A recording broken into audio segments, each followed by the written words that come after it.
What's up? My name is Zoe Lee.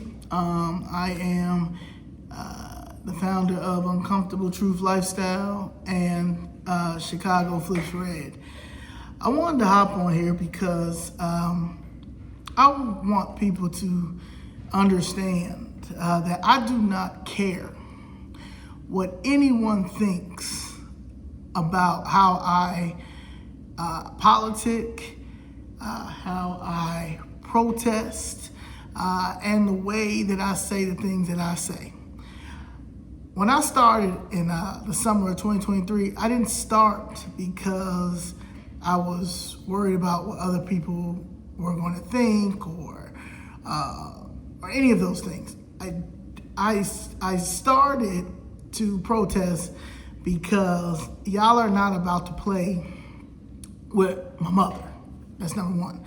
Number two is I did it because I believe in the U.S. Constitution, and also as a person who has been on the other side of the law, anything that I've done or do, I get locked up for and had to do my time and all that.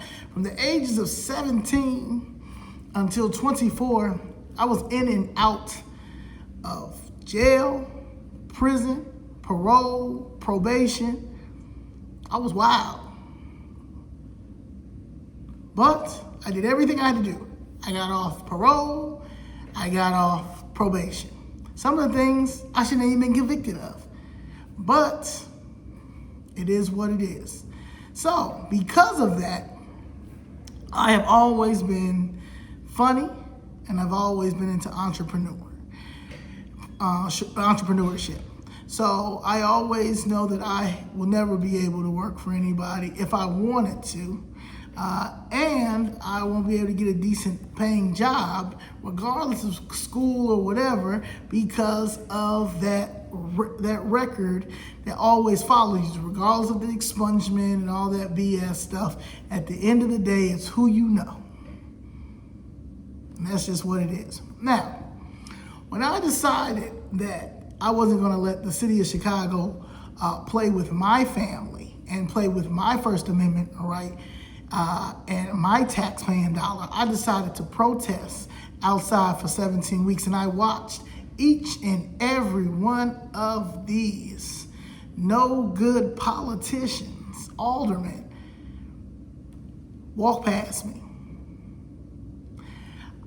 Brandon Johnson will go at every other door instead of going through the city hall door because he knew I was outside. Now, mind you, I didn't even know who Brandon Johnson was. I didn't know that we just got a new mayor or anything. I came directly from Atlanta, Georgia, from living there from 2019 until April of 2023. I thought that the city of Chicago or somebody that had some type of common sense would have sat down and settled this case that has all of this evidence. I mean, the evidence is overwhelming, but that didn't happen. Instead, I'm getting hit with attitudes. Okay, if you think you're gonna do this, you're gonna talk to me any type of way, I don't care. You can't knock down people's buildings on the south side and west side. Say you're allowed to do it because of police powers, especially as private property, and not compensate. That's violation of the Fifth Amendment and that's violation of the Blighted Property Act 1949. Now, I'm not going to continue to let anyone get away with that either.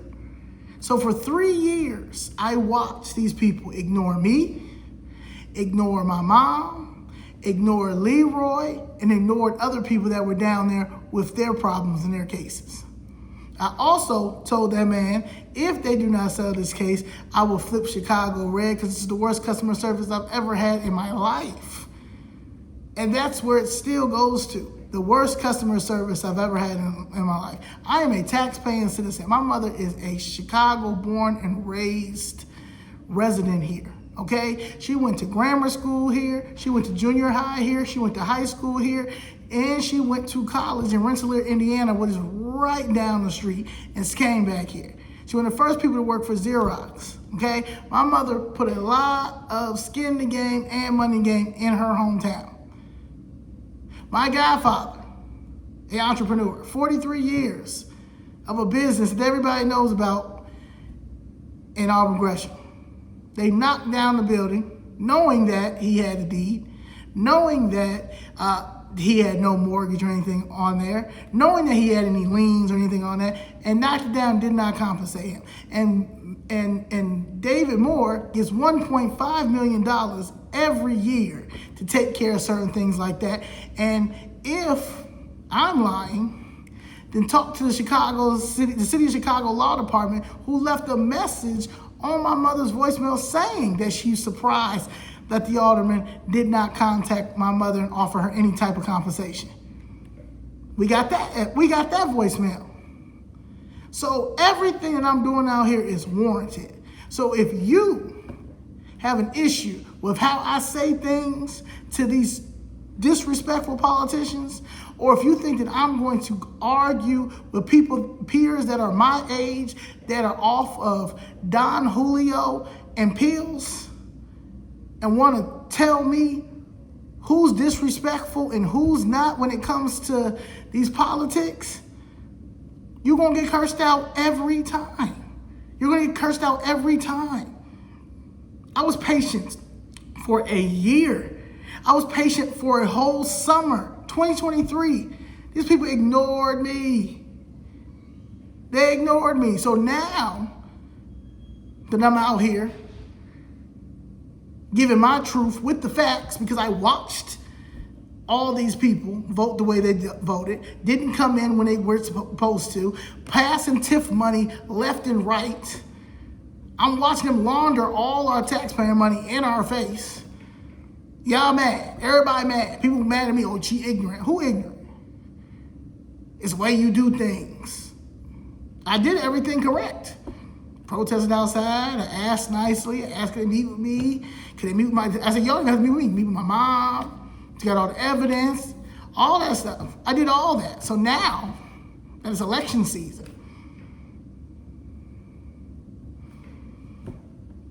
now people want me to do a certain way. No, it's go time now. It's time to put out all the receipts. It's time to show this is exactly why we have to vote red. All hands on deck. Being rational, give them what they ask for.